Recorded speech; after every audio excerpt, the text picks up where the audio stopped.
O que você sabe sobre a escolarização no transtorno do espectro autista? O que uma criança, uma criança com autismo, independente do seu nível de suporte, pode aprender? Qual é o lugar que a escola, que o processo de escolarização tem no desenvolvimento dos potenciais, das capacidades das crianças com transtorno do espectro autismo e o que a psicologia tem a ver com tudo isso? Essas são as questões sobre as quais nós vamos nos debruçar em mais esse episódio aqui do nosso Ser Psicast. Para conversar com a gente sobre tudo isso, eu estou recebendo a queridíssima professora Neide Calazans, psicóloga, mestra em psicologia e especialista nesse tema, vai trocar uma ideia aqui com a gente sobre tudo isso. Eu sou Paulo Nascimento, sou psicólogo, sou professor. Fica aí com a gente porque esse episódio está muitíssimo interessante.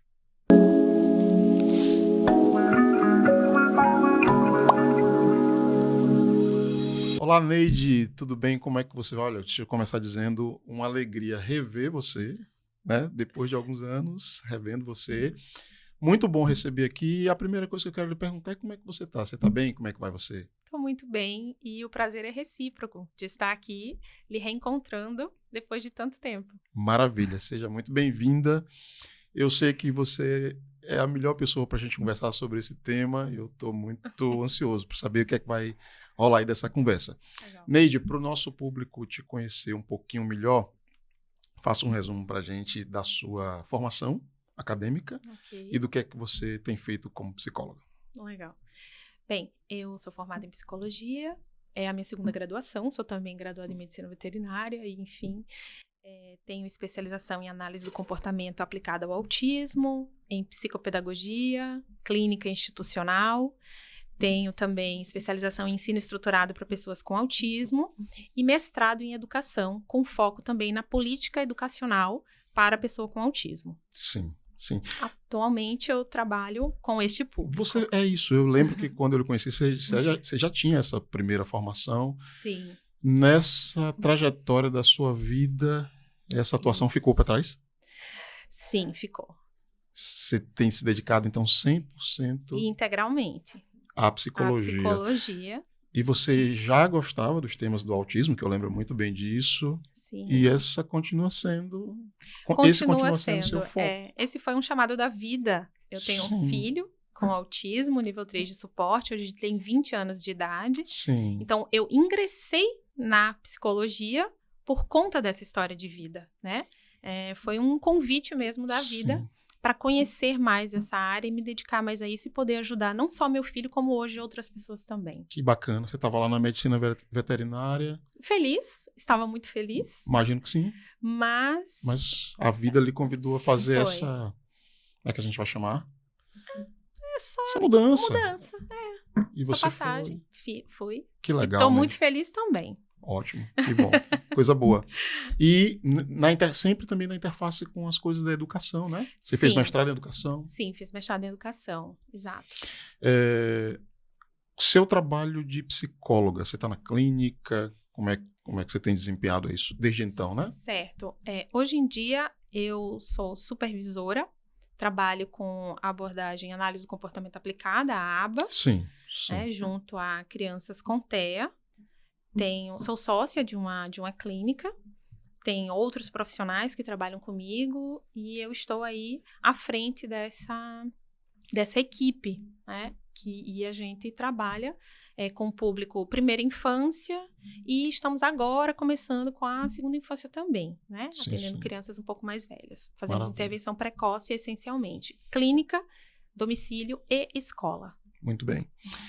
Olha, eu acho que a gente vai ter muito que conversar mesmo nesse episódio, porque você tem toda uma formação específica voltada para o autismo, dialogando forte com o campo da educação. A gente estava conversando aqui nos bastidores. Como eu disse a você, eu tive uma experiência na educação, né? Passei 2 anos trabalhando numa escola e eu já quero começar assim chutando pau na barraca. Neide, O que eu vi lá em termos de aplicação das políticas para as crianças com deficiência, de um modo geral, e para as crianças com autismo, de um modo específico, temos muitos problemas. Temos uma legislação fantástica, né? Você pode falar um pouco disso se você quiser, mas a aplicabilidade está complicada. Isso. Aí eu vou começar por um problema específico. A gente sabe que a legislação garante, por exemplo, um auxiliar de sala, que é uma... Você pode falar, inclusive, dessas nomenclaturas, Isso. né? Porque num lugar é auxiliar de sala, no outro Isso. lugar é acompanhante terapêutico. Perfeito. O que a legislação preconiza? Vamos lá. Vamos começar falando disso. É, Né? É exato. um ponto de base. Legislação. Por quê? Porque é um direito de toda criança estar na escola e estar na escola com aproveitamento. Sim. Não é apenas o estar. Então, a gente precisa entender que há um arcabouço legal que viabiliza essa permanência, essa participação e a aprendizagem. Porém, não tem acontecido, como você bem disse. Sim. Os problemas são inúmeros, de diversas ordens. Né? Nós temos problemas políticos, sociais, atitudinais, né? Temos uma série de questões que precisam ser resolvidas. Mas, falando desse ponto específico que você trouxe agora, né? A criança precisaria de um suporte em sala de aula. Uma pessoa que pudesse ser para ela um elo, digamos assim, né? Que fizesse a mediação dessas aprendizagens no ambiente escolar. O que a legislação preconiza? Hoje a gente tem, na Lei Brasileira de Inclusão, hoje a gente tem uma lei específica do autismo, que é a Lei Berenice Piana, desde 2012, né? Ou seja, ela já tem aí seus 13 anos de vida. Sim. E ela garante um acompanhante especializado para as crianças que tiverem a necessidade desse profissional. O acompanhante especializado. Tá? A Lei Brasileira de Inclusão, o Parecer 50, que foi homologado há pouco tempo do Conselho Nacional de Educação, eles trazem esses dois profissionais. Profissional de apoio e profissional acompanhante especializado. Tá? Então, são profissionais distintos? São. São dois profissionais, então. São, exato. Não são a mesma coisa. A tá? criança tem direito aos dois? Então, vamos lá. Ele teria direito até a um terceiro, certo? Mas vamos lá. O que a legislação traz? O que seria uma obrigação da escola? Fornecer o profissional de apoio. Quem é esse profissional de apoio? É o profissional que ele não necessariamente está dentro de sala de aula. Sim. Ele está ali no corredor, ele pode dar suporte a várias salas ao mesmo tempo, ele leva uma criança ao banheiro, ele faz algumas funções, como o próprio nome diz, profissional de apoio. Certo. Ele é um apoio a esta inclusão. Já o acompanhante especializado, ele teve esse direito foi garantido na Lei Berenice Piana, que é a lei específica do TEA, e foi regulamentado posteriormente por um decreto. Esse é um profissional que ele está destinado, né, na legislação para auxiliar o aluno em locomoção, higiene, alimentação, comunicação e interação social. Ele não é específico do TEA, mas ele está na lei do TEA, tá? Ele está lá, dizendo acompanhante especializado em caso de comprovada necessidade. A gente já começa com um problema aí, Paulo. Sim. Quem comprova essa necessidade? O laudo médico? Eu ia fazer referência ao laudo médico. O laudo médico? Sempre é necessário o laudo médico? Nem sempre. E se a criança não tem ainda um laudo fechado, um diagnóstico fechado, ele fica sem o direito a esse acompanhante? A gente tem um parecer do MEC já de alguns anos que diz que o laudo médico não é essencial para que se forneça a assistência necessária. E como que se comprova, então, que a criança tem a necessidade? Pois é, a escola precisaria ter competência técnica para determinar, identificar essas lacunas e também ter o apoio da equipe externa. Não só médicos, mas psicólogos, fonoaudiólogos, terapeutas ocupacionais que fazem um acompanhamento dessa criança deveriam estar inseridos também nesse contexto. E entender, aquela criança necessita de um acompanhante especializado, sim ou não? E isso precisa ser muito bem estabelecido. Quem vai determinar? Quais são os critérios que determinam se o estudante precisa ou não deste acompanhante? Entenda que esse é um profissional que precisa ser fornecido pela escola, tá? Assim como profissional de apoio. Então, o que a gente tem muitas vezes é que as escolas se eximem desta obrigação, porque, obviamente, gera um custo. Gera custo. No caso, você está falando das escolas particulares, mas e também no sistema público também, exato, com certeza. É gente contratada também, exatamente. Né? Do mesmo jeito. Agora, deixa eu te colocar 2 questões aqui. Primeiro, eu vou te fazer uma pergunta, depois eu vou trazer o que eu vi na experiência que eu tive, né? Sim. A pergunta que eu te faço é, do ponto de vista da legislação, o que é que se espera desses profissionais do apoio em termos de formação? O que é que se exige? Não temos. A princípio, são profissionais com formação em ensino médio. Tá? Não há o estabelecimento ainda... A legislação deixa isso em aberto? Isso.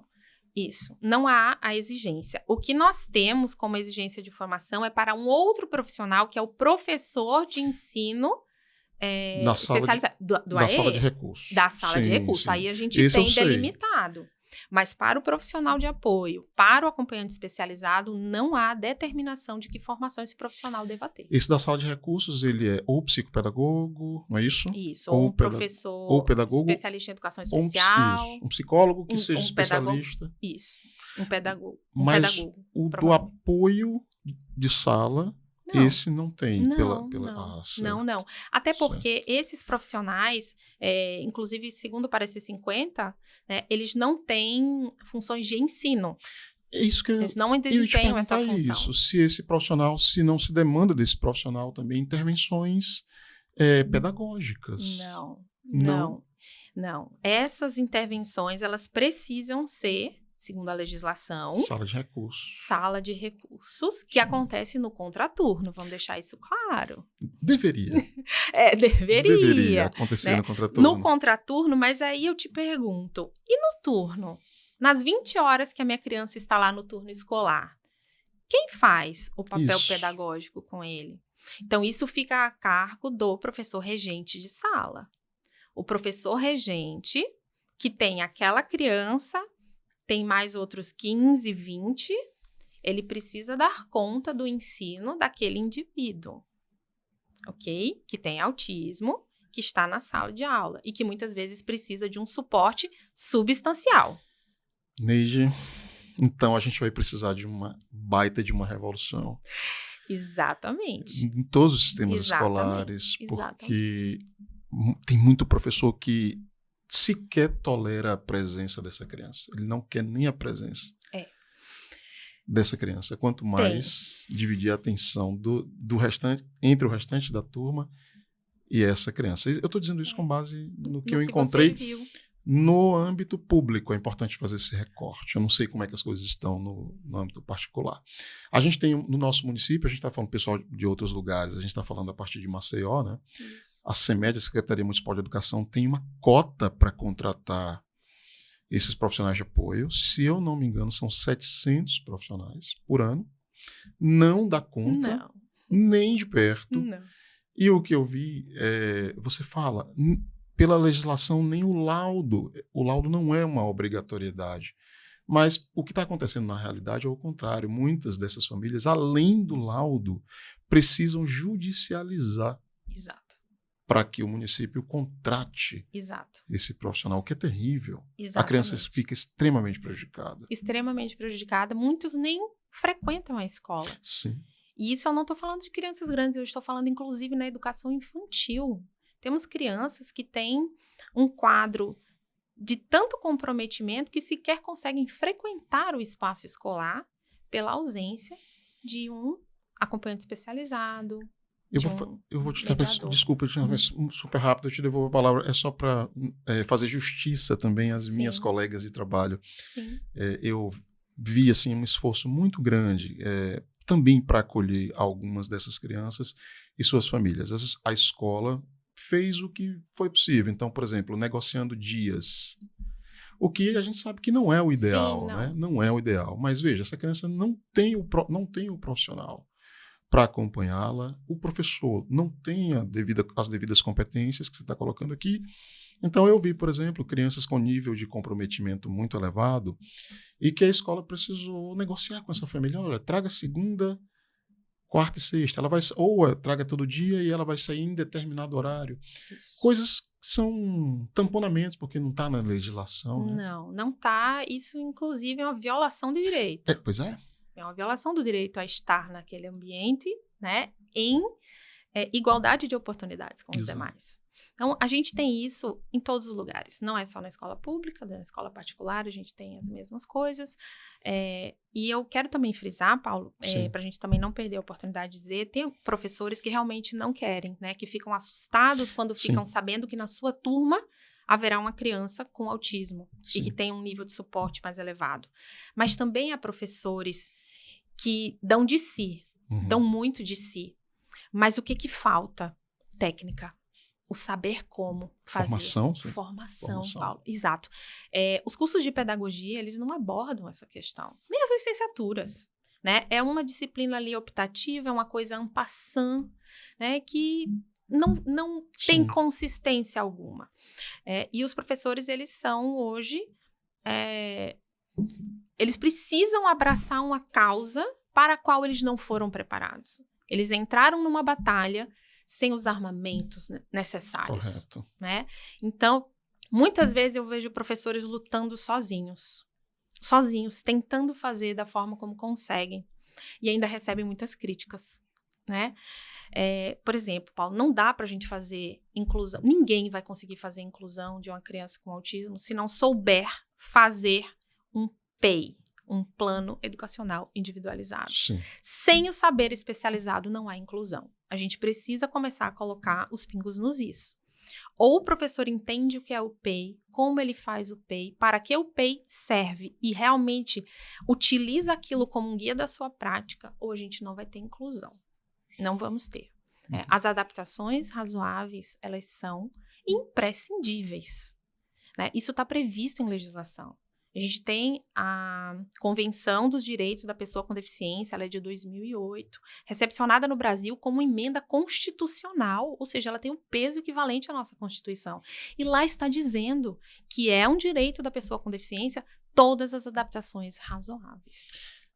Eu quero voltar a esse ponto me interessa muito, porque Perfeito. Ele tem a ver com o que as crianças autistas podem aprender. Exato. É uma discussão que a gente precisa fazer, eu quero voltar. Mas antes eu tenho uma pergunta para te fazer, eu não quero perder essa oportunidade de você estar aqui e eu não te perguntar isso.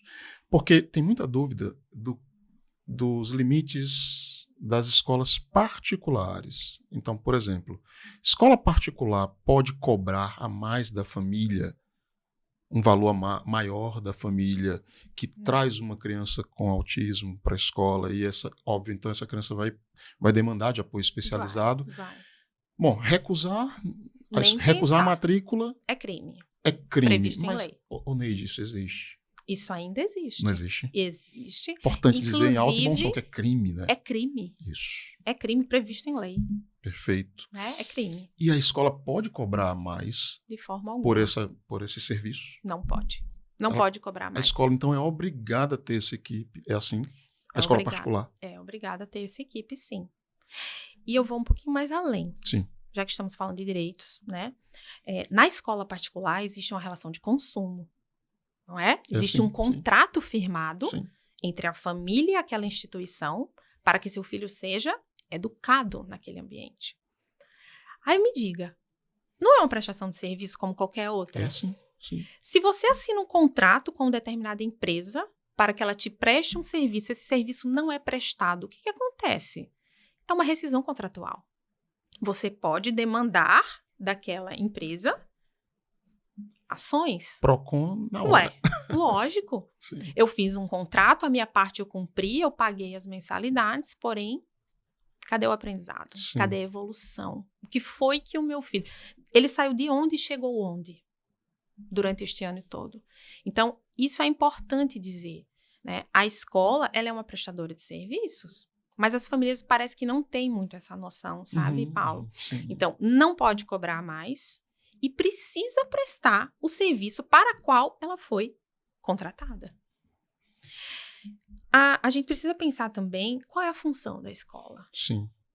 É o primeiro passo quando a gente pensa em escolarização da pessoa com TEA. Qual é a função? Para que meu filho tem que ir para essa escola? É clara a função da escola. Ela tem uma função social de inserir essa criança no meio cultural, acadêmico, social, linguístico. É o primeiro lugar além da sua família, né? Ele estava ali num microsistema e agora ele chega na escola, em contato com várias outras realidades, pessoas, crenças, costumes, hábitos, informações. Né? Então, ele está ali, claro, tem o lado social, mas a função primordial da escola é aquela que não acontece em nenhum outro lugar, não sei lá. Nenhuma instituição aprendizagem pedagógica. Exato. Então, porque se isso não é prestado... Ele tem convivência em outras instituições. Não tem? Nas igrejas, Família, nos clubes, nos condomínios, nas festinhas, na família. Mas a identidade primordial da escola é o quê? Aprendizagem. Isso, é a função número 1. Então, eu não consigo conceber quando uma família chega para mim e diz, não, ele tá na escolinha, mas é só para socializar. Tá errado. Não, mãe, tá errado. Não. Essa não é a função da escola. Ele vai socializar em qualquer outro lugar também. Mas na escola, a gente precisa que a função aprendizagem aconteça. A função da escola é ensinar.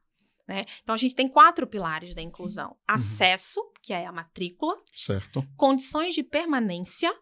Meu aluno precisa ter um ambiente favorável para que ele permaneça ali. Para que a gente não tenha evasão ou abandono escolar. Precisa ter participação, é o 3º pilar. Ele precisa participar de tudo. Da aula, da festinha, da gincana. Das brincadeiras. De tudo, do recreio. Ele tem que participar. E a aprendizagem. Então, são 4 pilares. Acesso, permanência, participação e aprendizagem. Perfeito. Não dá pra gente falar em inclusão se faltar qualquer um deles. Né? Perfeito. Então, a gente tem um longo caminho ainda para trilhar.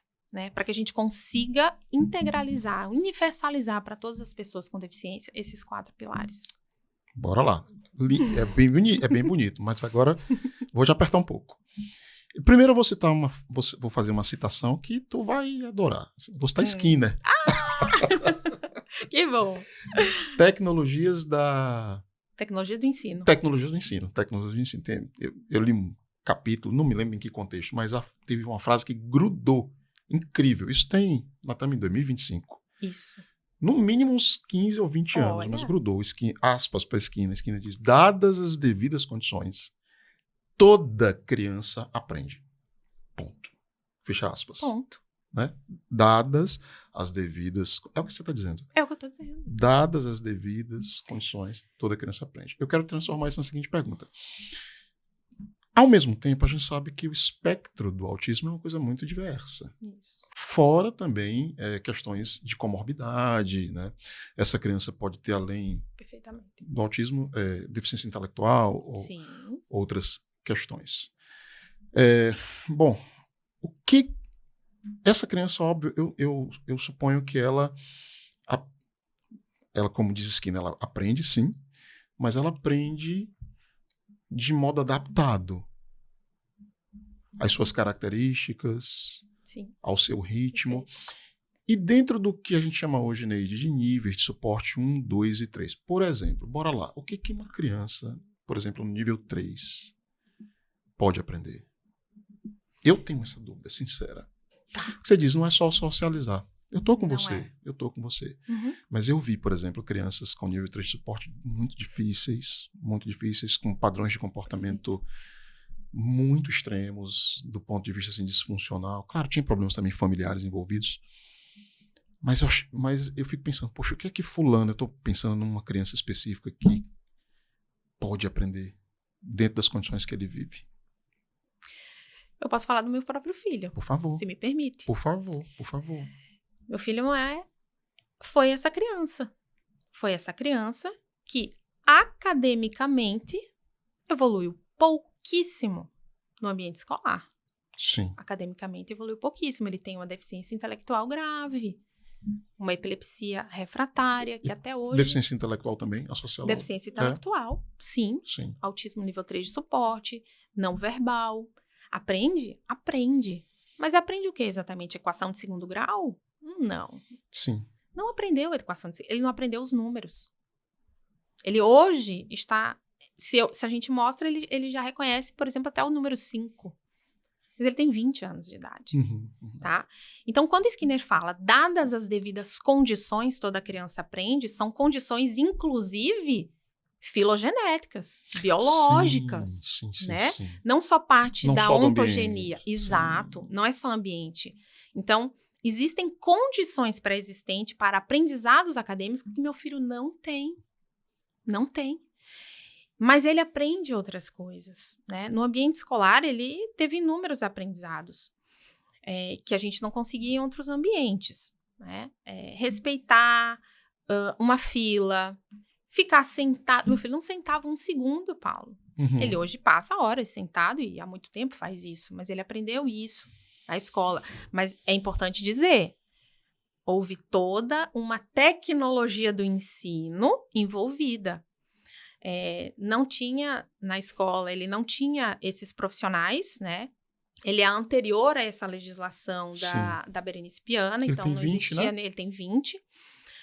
Quando ele estava na escola era anterior a isso, ele não completou a escolarização, eu optei por retirar da escola, não havia mais sentido no Fundamental 2, não fazia mais o menor sentido para ele, né? Mas ele tinha uma assistente terapêutica. Aí é outra nomenclatura, é outro profissional, que não é vinculada à escola. Ela é vinculada a uma equipe terapêutica e que a escola recepciona. Certo. É uma profissional também de ensino médio, porém treinada e supervisionada para dar atendimento àquela criança em suas individualidades. Com um plano terapêutico, com coleta de dados, com programas bem estabelecidos.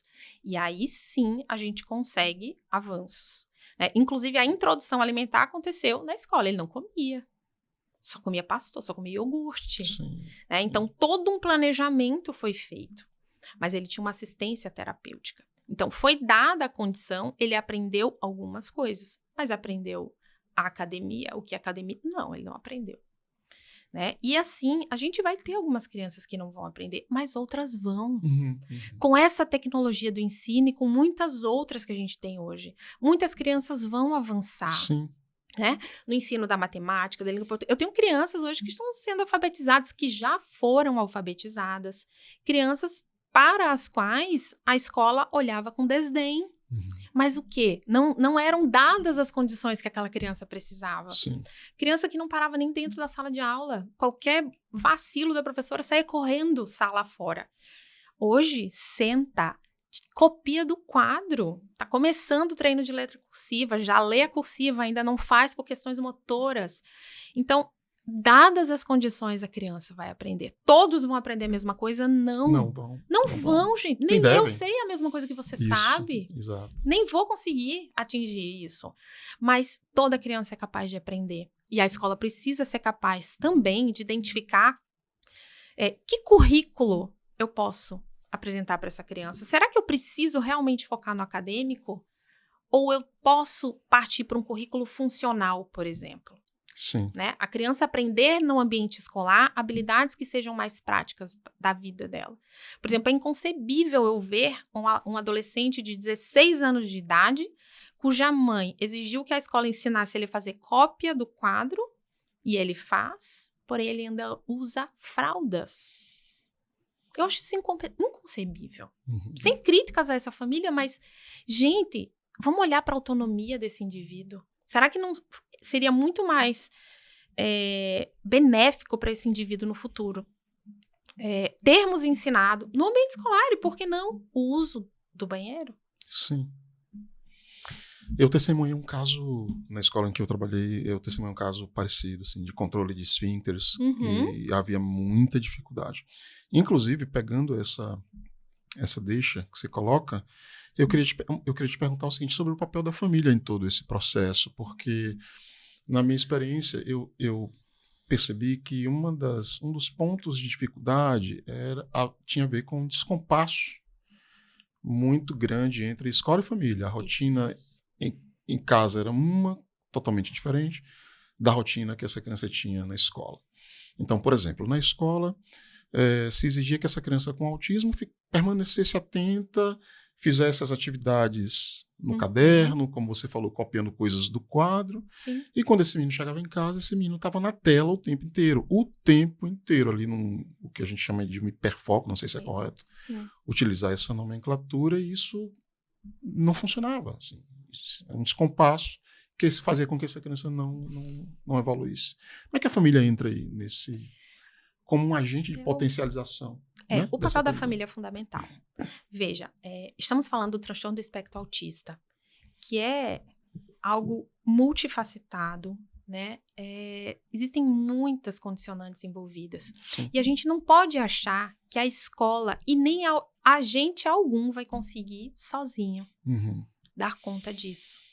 Então, ou a gente tem o envolvimento de família, escola, equipe terapêutica, médicos, ou a gente tem o envolvimento desse grupo de pessoas, ou a gente não consegue.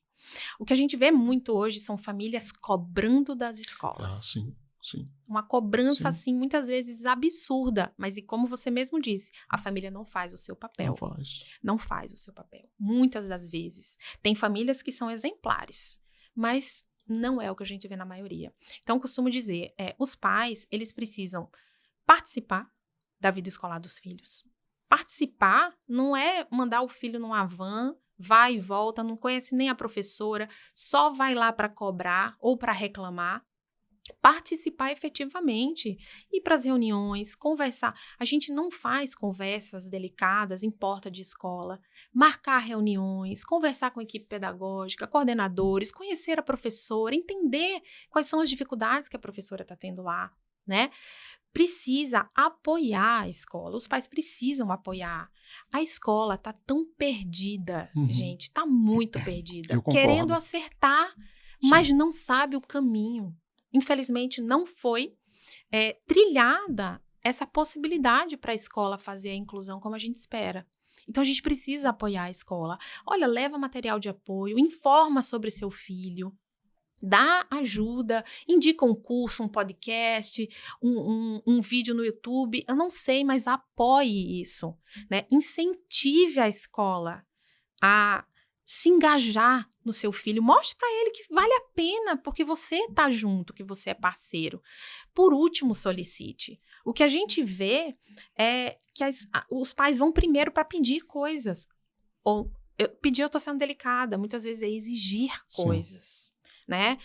Com tons de ameaça, que vai judicializar, que vai na justiça. Então, a escola, ela não é inimiga, né? Eu quando mãe, eu cometi muitos erros, né? E hoje eu aconselho as pessoas que estão ali sob meus cuidados a não cometerem erros que eu cometi, de chegar na escola com muita cobrança, mas sem dar a contrapartida e sem entender que ali é um espaço que está tão perdido, né? Talvez muito mais perdido que os próprios pais. Sim.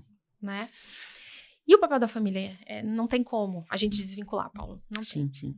Olha, tem tanta coisa, né? Eu vi tantas coisas. Foi uma experiência de 2 anos. Em 2 anos dá para...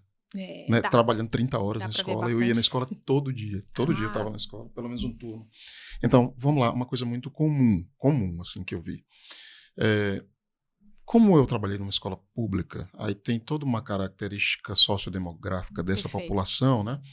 Então, alguns fenômenos se repetem, alguns fenômenos são regulares. E uma coisa que eu vi muito acontecer eram famílias que usavam essa mãe. Eu vou falar mãe, porque na maioria dos casos, em 98% dos casos, eram as mães. Casos, por exemplo, me ocorre aqui um caso de uma mãe de 2 meninos autistas e que foi abandonada pelo esposo. Os meninos com comprometimento importante, assim, comprometimento severo. E para essa pessoa, a escola ela só pensava na escola como um espaço para ela descansar.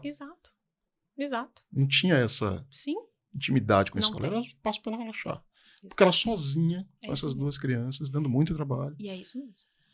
E a ideia era, toma aí, fica com eles aí essas horas enquanto eu vivo. Perfeitamente. Isso é complicado. Qual a chance disso dar certo? Não. Não tem. Baixíssima. É baixíssima. É baixíssima. Porque é isso, um agente apenas não vai conseguir dar conta de algo tão grandioso quanto é a escolarização de uma criança, com comprometimentos graves. Neide, vamos para outro tópico.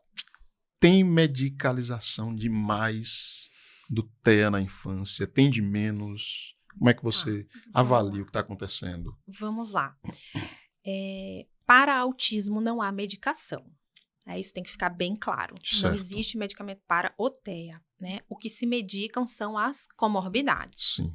Né? Duas delas bastante prevalentes, por exemplo, TDAH e epilepsias. Precisam de medicação. Ansiedade, muito frequente em crianças. Tá? Então, precisam de controle medicamentoso.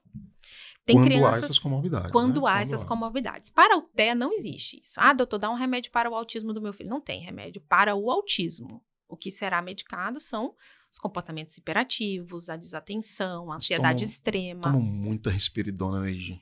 A risperidona. Muita. Para o TDAH, né? Enfim. Mas, na minha realidade, para as crianças que eu acompanho, não há hipermedicalização. Não há. Né? Nem todos fazem uso de medicação, mas são crianças que são muito bem assistidas por uma equipe inteira. Né? Sim. Bons médicos, bons profissionais, terapeutas, boas escolas, né? E isso faz diferença.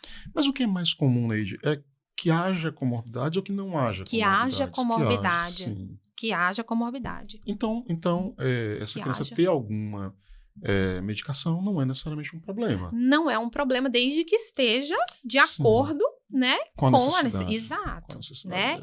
Dosagem correta, medicação correta. Mas é mais comum que ela apresente uma comorbidade. É mais comum que apresente uma comorbidade do que não. O TDAH é a mais prevalente? É muito prevalente. Eu não sei te dizer hoje se é a mais, mas eu creio que sim. Eu creio que sim. Na minha casuística, ela é. Sim. Né? Dos casos que eu conheço ao longo desses 20 anos aí que eu estou nessa comunidade, sem dúvida nenhuma. E aí ia depender, claro, é muito difícil tratar o TDAH sem medicação. Dependendo aí do grau, né, eu desconheço, né? Porque se o TDAH ele vem a interferir de modo a prejudicar o desempenho daquela criança, muito difícil a gente só com estratégias ambientais conseguir resolver. Eu fiquei um pouco, voltando a um ponto de trás lá da nossa conversa, eu fiquei surpreendido com esse dado que você trouxe da não obrigatoriedade de laudos médicos. Isso. Para que a criança tenha acesso aos direitos que estão preconizados na legislação. Perfeito. Não é necessário, há um parecer do MEC, Sim. Né, que coloca isso. Né? Não podemos... faz até um certo sentido, Paulo, se a gente olhar para o país onde a gente vive, com tanta vulnerabilidade da saúde. Principalmente pública. Sim, muito mesmo. Né? Tem muitas crianças que elas estão gritando por assistência dentro das escolas, mas elas sequer já tiveram uma consulta com um especialista, neuropediatra, psiquiatra infantil.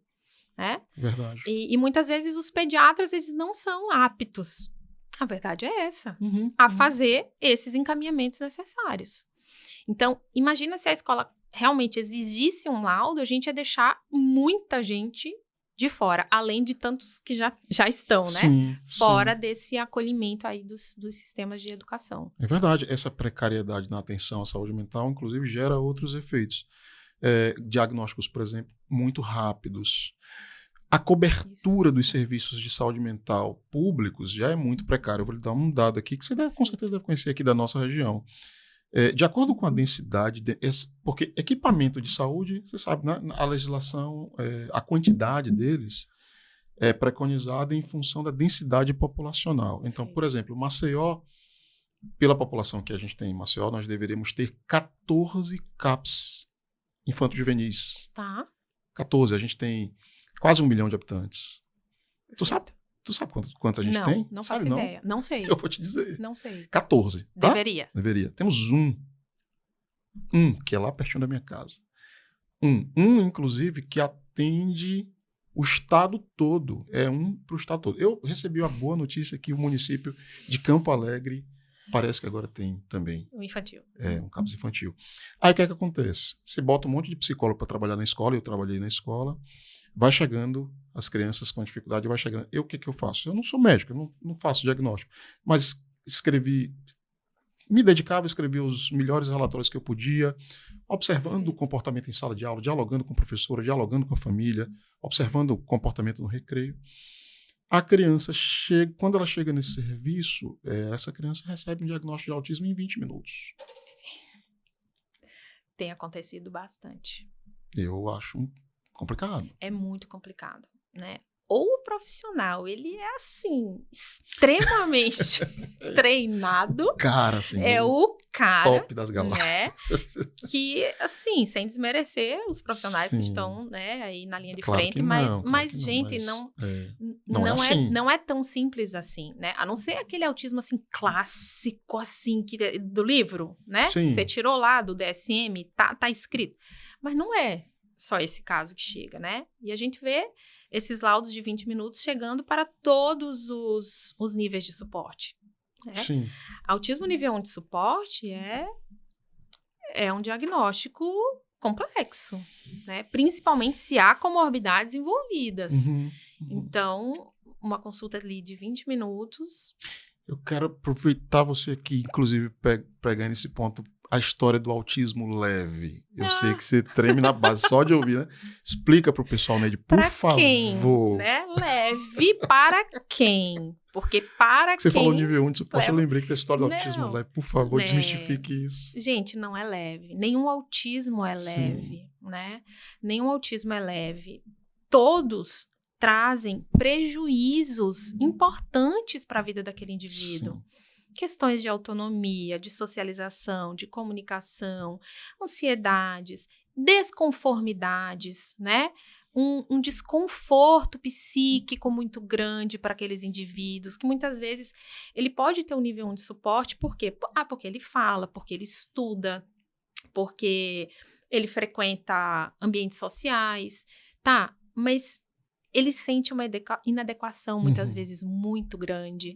Ele sente... É o patinho, né? Feio, né? Que não faz parte do bando. É o esquisito, é o que recebe rótulos, é o que mais sofre com bullying. Porque eu vou te dizer, se já houve bullying para o meu filho nível 3 de suporte, ele nunca tomou conhecimento disso. Sim. Nunca. Ele não sofreu por isso. Quando a gente tem o tal do autismo leve... A crueldade bate muito pesadamente, né? A crueldade da sociedade, da comunidade em si, dos pares, né? Então, isso traz, assim, não é leve para ninguém. O autismo não é leve para ninguém, né? Por isso, e que acertadamente mudou-se, né? Essa nomenclatura. A crueldade é maior e essa criança também tem maior nível de percepção dessa crueldade, né? Exato, e por isso que dói tanto, porque percebe que não é convidado para as festinhas, percebe que ninguém chama na hora do recreio para jogar futebol no time deles, porque ele é ruim de bola, né? Percebe que os outros já estão ali em assuntos, e quando ele chega o assunto cessa, né? Grupinhos, paquerinhas. E isso é muito doloroso, porque o indivíduo percebe isso, né? Ele pode perceber, pode ter que não perceba, pode ter alguns que não percebam, mas quando percebe, isso é tão sofrido, isso é muito doloroso. Pois é. Não tem leveza. Com certeza, muito bom. Por isso que eu sou assim, super entusiasta que a gente avance mais em psicologia educacional e escolar, avance mais. Sem dúvida. O pós-pandemia, eu olho com um olhar positivo. Nosso município, por exemplo, tem contratado essa minha experiência, veio nesse pós... bom, infelizmente precisou ter, né, ter uma pandemia para que isso acontecesse. Eu costumo dizer que a pandemia ela colocou uma lente de aumento. Sim. Né? Na escola, assim, e mostrou, escancarou, né? Aquilo. Os pais começaram a ter os filhos em casa, numa tal de uma videoaula, e que o filho não flui, não aprende. Imagine as crianças com TEA, que sequer ficavam numa videoaula. Você imagine como isso foi um sinal de alerta, né? esse profissional na escola, eu acho, o profissional da psicologia, né? Nesse processo todo que você resumiu aqui para a gente, eu acho que ele tem uma função fantástica, né? Ele tem uma função estratégica para mediar esses processos todos. Totalmente. Porque são extremos. Eu vi, por exemplo, desde a família que queria um diagnóstico a todo custo para poder conseguir benefícios previdenciários, sim. por exemplo, Sim. até aquela família que rejeita a menor possibilidade. Nem fale. Exatamente. Dessa e forma. esse profissional, a presença dele ali. Exatamente. Não é fácil, né? A escola é uma representação da sociedade, né? Tem tudo ali. Mas as nossas faculdades de psicologia, Neide, estão oferecendo a formação para esse profissional chegar lá e dar conta disso tudo? Não tá. Te digo que não.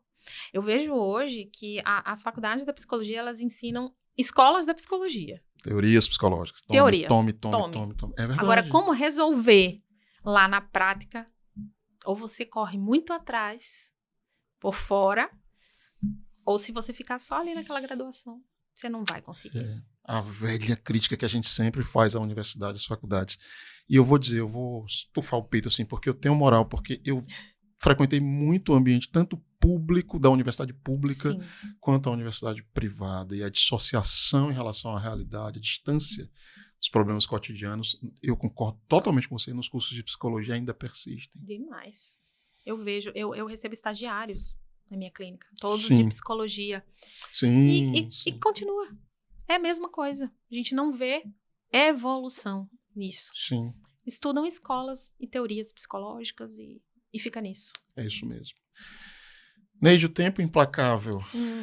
O tempo implacável, embora a nossa conversa tenha sido maravilhosa. Deixa eu te perguntar uma coisa que eu pergunto a todo mundo no finalzinho aqui dos episódios. Você gosta das redes sociais? Gosto. Gosta? Gosto. Ah, que legal.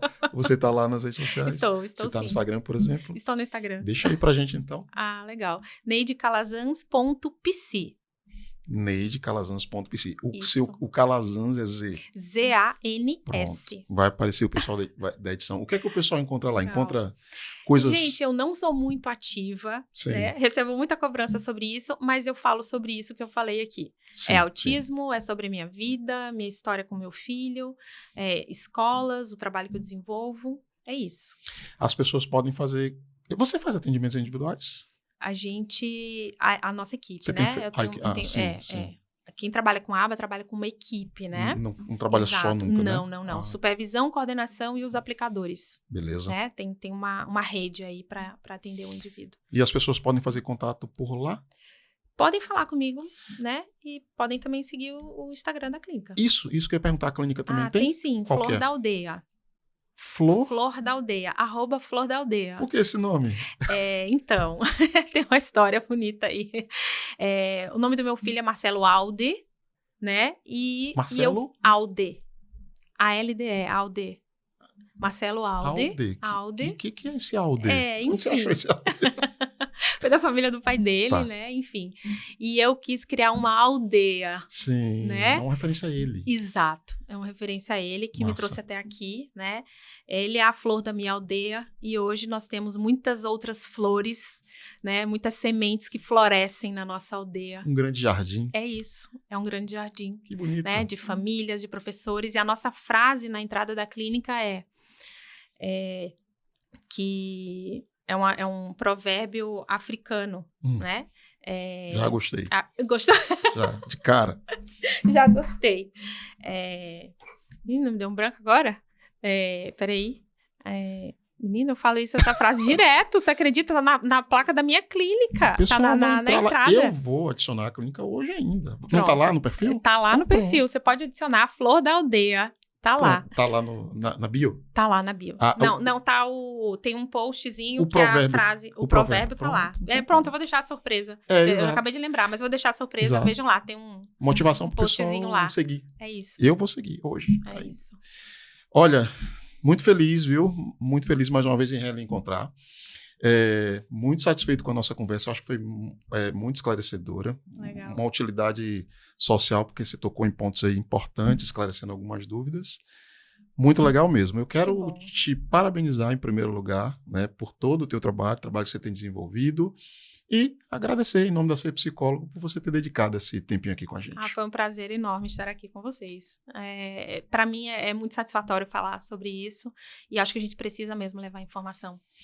E para terminar, você tem curso na Ser Psicólogo? Sim. Não tem? Tem. Você tem... Sim, Introdução ao Autismo. Pronto. Isso. Quem temos quiser conhecer mais, professora Neide Calazans, vai lá. Isso. Quantas aulas, Neide? Acho que são 10 aulas. 10 aulas. Isso. Pronto, vamos.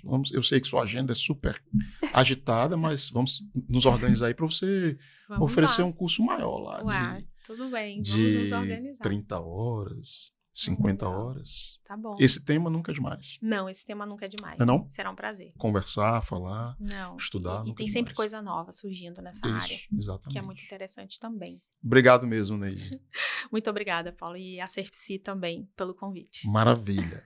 Gente, que delícia de conversa, que conversa importante nesse tema extremamente importante, relevante, que além de todas as questões que a gente colocou aqui, a gente está falando de justiça social também, né? Garantir educação, garantir o direito à matrícula, à permanência da escola e a condições pertinentes para a aprendizagem das crianças com autismo também, além de tudo, um gesto de carinho, de amor, de empatia e de justiça e de equidade social.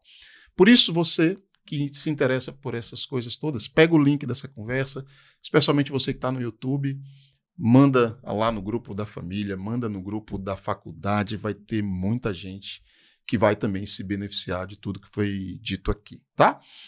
Quem está no YouTube, não esquece, aqui em cima a gente tem um QR Code, 7 dias de navegação gratuita dentro da plataforma Ser Psicólogo. Entra lá, assiste as aulas, faz os cursos, vocês vão ficar encantados. Faz o curso da Neide, inclusive, né? Vocês vão ficar bastante satisfeitos com a qualidade do material que a gente encontra lá na Ser Psicólogo. Tá certo? Eu agradeço a todo mundo que chegou até esse ponto, tanto no YouTube quanto no Spotify. Cuide sempre de sua saúde mental. Um grande abraço e até a próxima.